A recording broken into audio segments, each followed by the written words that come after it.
Date 27 September 2025. Our theme Tourism and Peace. Respectable teachers, dear students and staff of Good Shepherd English High School, good morning to all of you. Today we are gathered here at Good Shepherd English High School to celebrate World Tourism Day.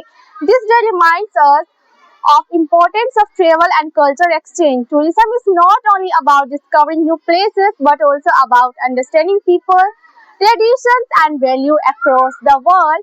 It teaches unity in diversity, respect of heritage and love of nature. Students of Good Shepherd English High School, you should remember that being a responsible traveler means keeping our surroundings clean, respecting the environment, and valuing the culture of every place you visit.